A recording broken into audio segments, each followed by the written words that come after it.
नमस्कार दोस्तों। Mains master series में आज हम बात करेंगे पंचायती राज की। इसकी पीडीएफ मैंने आपको ग्रुप में दे दी थी। आज जितनी वीडियोस आ रही हैं सबकी पीडीएफ मैंने आपको ग्रुप में दे दी है पहले से। आगे भी जो मैं नोट्स बनाऊंगा मेंस की वो मैं व्हाट्सएप ग्रुप में दे दूंगा। ठीक है। देखिए, पंचायती राज को हमने प्री के लिए अच्छे से पढ़ा था। एक वीडियो पड़ी हुई है पंचायती राज, उस पर आप देखें तो जितनी चीज़ें चाहिए हमें प्री के लिए हमने अच्छे से कवर कर लिया। लेकिन जब मेंस की बात आती है ना तो यहाँ हमें सोचने की ज़रूरत होती है, विश्लेषण करने की ज़रूरत होती है और साथ ही साथ जब हम नोट्स बनाते हैं तो बहुत संक्षिप्त नोट बनाने की ज़रूरत होती है। और इन सारी खूबियों से भरपूर ये वीडियो है। इस सीरीज़ की सारी वीडियोस हम मेंस की वीडियो को ऐसे ऐसे तैयार करते हैं कि उसमें विश्लेषण भी हो जाता है, समझ में भी बात आ जाती है और बहुत कम समय में बहुत कम शब्दों में पूरा डायमेंशन हम कवर कर लेते हैं। चलिए, पंचायती राज को अगर हमें मेंस के लिए तैयार करना है तो सबसे बड़ा जो डायमेंशन है जहाँ से प्रश्न पूछे जाते हैं वो ये है कि इनकी समस्याएं क्या हैं, इनके सामने चुनौतियां क्या हैं। ठीक है। पंचायती राज को हम ग्रास रूट डेमोक्रेसी कहते हैं, हम तीसरा स्तर कहते हैं हमारे संघीय व्यवस्था का। इसमें क्या क्या दिक्कतें हैं, जब आप समस्याओं को समझ जाते हैं ना तो आप उनका हल निकाल सकते हैं। ठीक।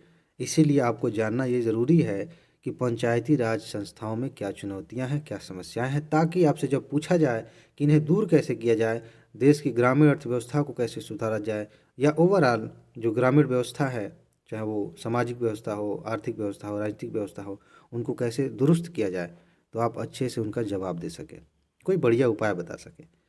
और यहीं से हम शुरुआत करेंगे। ठीक है, कि हम समझते हैं पहले कि चुनौतियां हैं क्या पंचायती राज में। देखिए, सबसे बड़ी चुनौती यही है कि वित्त का मजबूत आधार नहीं है। हमारे यहाँ पंचायती राज संस्थाओं को उतनी वित्तीय शक्तियाँ नहीं दी गई हैं। आप देखेंगे इसमें 73वां संविधान संशोधन में, तो आप देखिए उसमें कुछ विषय स्थानांतरित किए गए हैं, 28 या 29 हैं। ठीक है। तो ये विषय दिए किस विषय पे आप काम कर सकते हैं। लेकिन मोटे तौर पर आप जब पैसे की बात करेंगे तो कहीं आप उतना ज़्यादा नहीं पढ़ते कि टैक्स लगाने के लिए इनके पास इतना स्कोप है, पैसे के लिए इनके पास इतने द्वार खुले हुए हैं। ग्रामीण संस्थाएं, पंचायती राज संस्थाएं मोटे तौर पर राज्य सरकारों पर निर्भर करती हैं, क्योंकि शक्तियों का जो स्थानांतरण किया गया वो केंद्र से नहीं किया गया है। राज्य के पास जितनी शक्तियां थीं उनमें से कुछ छांट करके, कुछ निकाल करके पंचायतों को दी गई हैं। लेकिन पैसे वाले जो मामले हैं वो राज्य सरकार ज़्यादातर मोटे तौर पे राज्य सरकार के कंट्रोल में है। तो राज्य सरकारें पैसा देती है, कुछ मामलों में केंद्र सरकार भी देती है राज्यों को, फिर राज्य से वहाँ आता है। तो वित्त का मजबूत आधार नहीं है। अब जब वित्त का मजबूत आधार नहीं है तो बहुत सारी योजनाएं बनानी हो, नीतियों को लागू करना हो, छोटे मोटे काम करवाने हो, ये सरकार जब तक पैसा देगी नहीं तब तक होंगे नहीं। गांव के लोग अगर चाहें कि हम अपने गांव के लिए कुछ और बेहतर कर सकें, लेकिन पैसा ही नहीं है। तो ये एक बहुत बड़ा जो है, बहुत बड़ी चुनौती है। आगे देखिए, हमारे यहाँ कई ऐसे राज्य हैं जहाँ पर समय पर चुनाव नहीं होते। जैसे चर्चा में था अभी कुछ साल पहले तमिलनाडु, कई जगहों पे चुनाव ही नहीं होते। अब समय समय पे आप चुनाव नहीं कराएंगे तो ये व्यवस्थाएं काम कैसे करेंगी, आप खुद सोच लीजिए। इनको आप काम में तभी ला पाएंगे ना जब उस पद पर कोई होगा। तो चुनाव नहीं होते, फिर लोग उसमें भागीदारी नहीं कर पाते, गांव की क्या समस्या है, कैसे उस पर काम होना है, कोई बातचीत नहीं हो पाती, तो बात ही खत्म।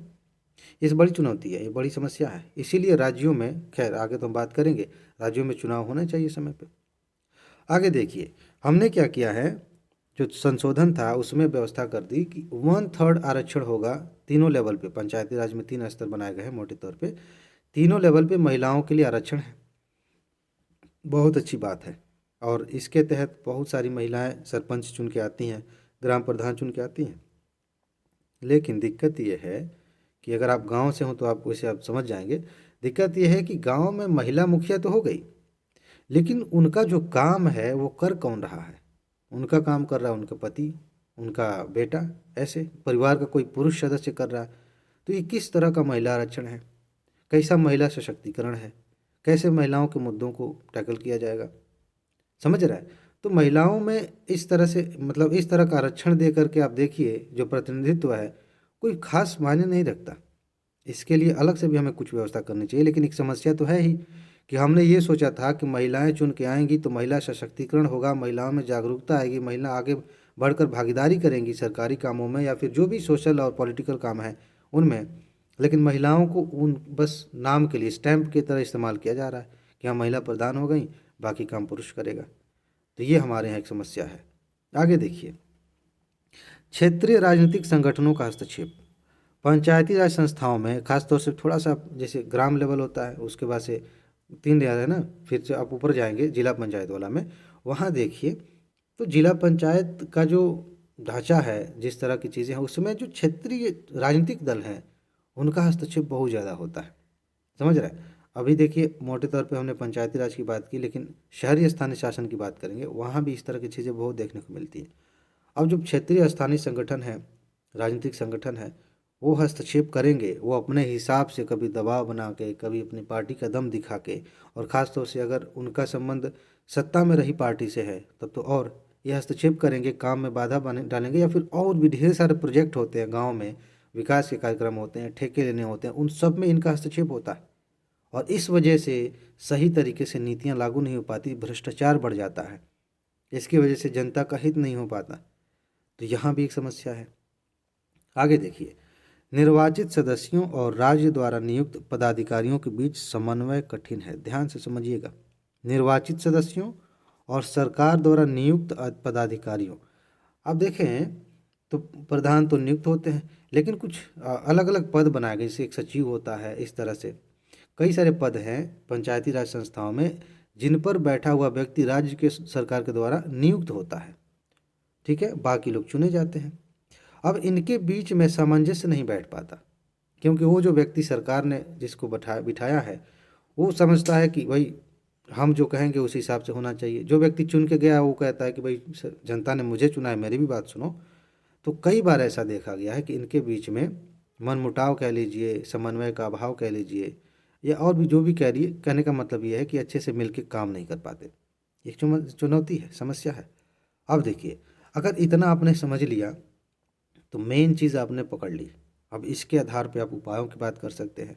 ठीक, देखिए हम ऐसा क्या करें कि पंचायती राज संस्थाएं मजबूत हो जाए।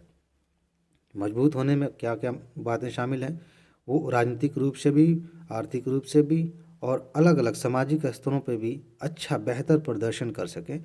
और फाइनली जब गांव का विकास होगा तो देश का विकास होगा। ठीक है जी। तो एक उपाय तो यही है कि उनको कर लगाने का अधिकार दे दीजिए, व्यापक।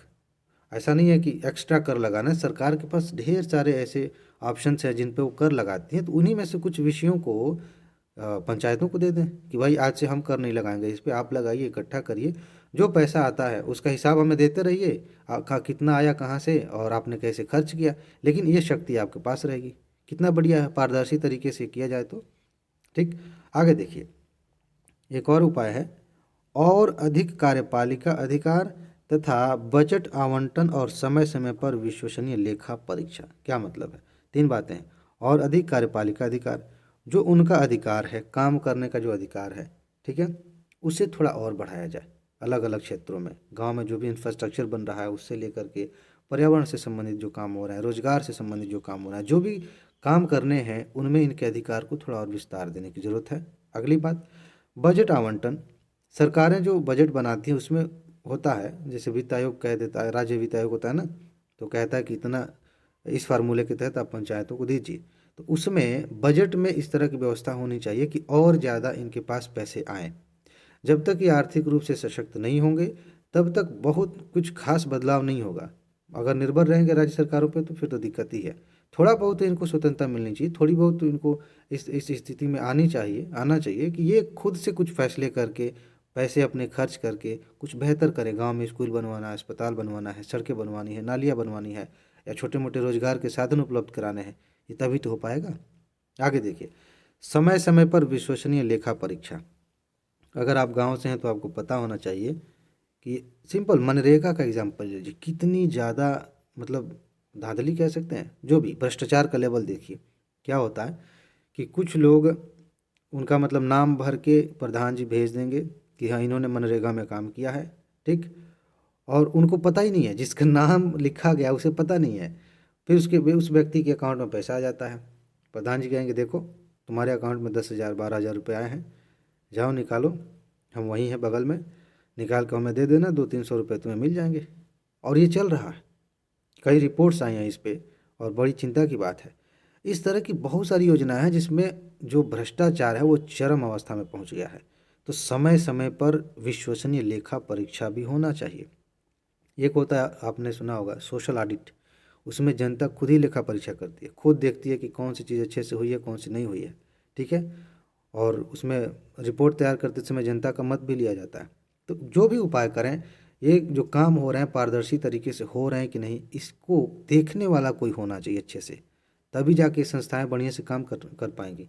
नहीं तो दुनिया भर की शक्ति दे दें, अभी तो कम मिल रहा है तो ये भ्रष्टाचार हो रहा है, और ज़्यादा शक्तियाँ दे दें और ज़्यादा पैसे दे दें तो और लेवल बढ़ जाएगा।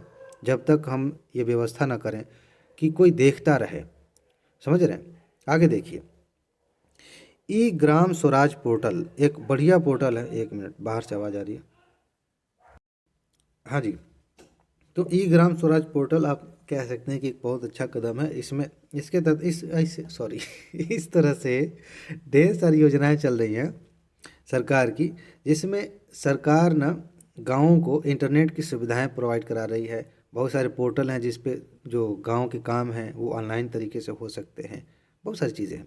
उसमें एक है ई ग्राम स्वराज पोर्टल। इस तरह से जितने पोर्टल हैं उसमें से 2 या 3 को ही आप याद करिए, उन्हें लिखिए, और जब भी जहाँ भी मौका मिले आप उसे लिख सकते हैं।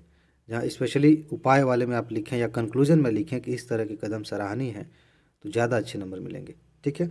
महिला सशक्तिकरण की ज़रूरत है। अभी हमने देखा कि महिलाओं को सिर्फ प्रतिनिधि के रूप में चुनने के मतलब ये नहीं है कि वो सशक्त हो गई हैं। ठीक है। तो इनके लिए जागरूकता अभियान हो, या फिर इसमें भी हम जाकर समय समय पर देखें गाँव में कि जो महिला प्रधान बनी है वो काम करती भी हैं कि नहीं। ठीक। और देखिए, निर्वाचन निर्धारित समय पर होना चाहिए। समस्या पे हमने बात कर ली है, उसी का हमने जवाब दे दिया। समय पर चुनाव होगा तो बहुत सारे फायदे होंगे, हमने बात की थी।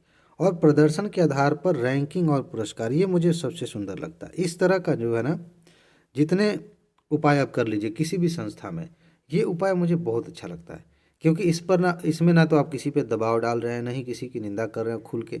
आप सिंपल ये कर दे रहे हैं कि किस पंचायत ने या किस संस्था ने कितना बढ़िया प्रदर्शन किया है, और आपने रैंकिंग जारी कर दी, सार्वजनिक कर दिया। जो लोग पीछे हुए हैं कब तक बेइज्जती झेलेंगे? कभी तो उनकी आत्मा जागेगी, कभी तो लगे यार हम ही कहाँ पीछे हैं, सब लोग बढ़िया कर रहे हैं। एक्चुअली भ्रष्टाचार होता ही इसीलिए है क्योंकि सबको लगता है कि सभी कर रहे हैं गलत तो हम भी कर लें, क्या दिक्कत है। लेकिन जब दिखेगा कि हमसे बेहतर कोई कर रहा है, देश हित में कोई सोच रहा है, हम पीछे जा रहे हैं, हमारी बेइज्जती हो रही है, तो मजबूरी में व्यक्ति या संस्थाएं बेहतर काम करेंगी। ये उपाय होने चाहिए। ठीक है। इसे आप कंक्लूजन में लिखें, बड़ा मजा आएगा। ठीक है जी। आगे इसमें बस इतना ही है, दल बदल पे मैंने वीडियो आपके दे दी है। ठीक है। अब देखिए, इसके बाद एक नई वीडियो आएगी। आज मुझे लगता है कई वीडियोस मैं मेंस पे ही कवर करूँगा। ठीक है जी। तो इसे आपने क्या किया, एक बार समझ लिया क्या समस्याएं हैं, क्या चुनौतियां हैं और क्या उपाय हैं। अब देखिए, एग्ज़ाम के टाइम पे जब भी आपका एग्ज़ाम है 2022 में, 23 में, कुछ आंकड़े आपके पास होने चाहिए। जैसे पंचायती राज से संबंधित अगर कोई ऐसा आंकड़ा है कि पंचायती राज संस्थाओं से संबंधित रिपोर्ट है, एक रिपोर्ट जारी हुई है, उसमें प्रदर्शन की बात है, उस आंकड़े को आप लिखिए। पंचायती राज संस्थाओं में कितने प्रतिशत कितनी महिलाएं चुनी गई हैं ओवरऑल देश में, अगर ये आंकड़ा आपके पास है, ये अच्छा आंकड़ा है कि महिलाओं को इतनी महिलाएं जो है अभी पंचायती राज संस्थाओं में अलग अलग पदों पे हैं। इस तरह के 3 या 4 फैक्ट अपने पास रखिए, बस, उससे ज़्यादा नहीं। नहीं तो आपका मेंस का आंसर कुछ और बन जाएगा। उसके बाद इन चीज़ों को समझिए, अच्छे से इस पर विचार करिए, और कुछ नए नए पॉइंट्स आपको सूझ रहे हैं तो नोट्स में शामिल कर लीजिए। ठीक है जी। बाकी जो मैं आपको दोबारा से पीडीएफ दूंगा तो इसमें कुछ नई चीज़ें जोड़ के ही दूंगा जो मुझे मिलेंगी। ठीक है जी। आगे मिलते हैं। मुस्कुराते रहिए, मस्त रहिए, तैयारी बहुत आसान है। ठीक है जी। नमस्कार।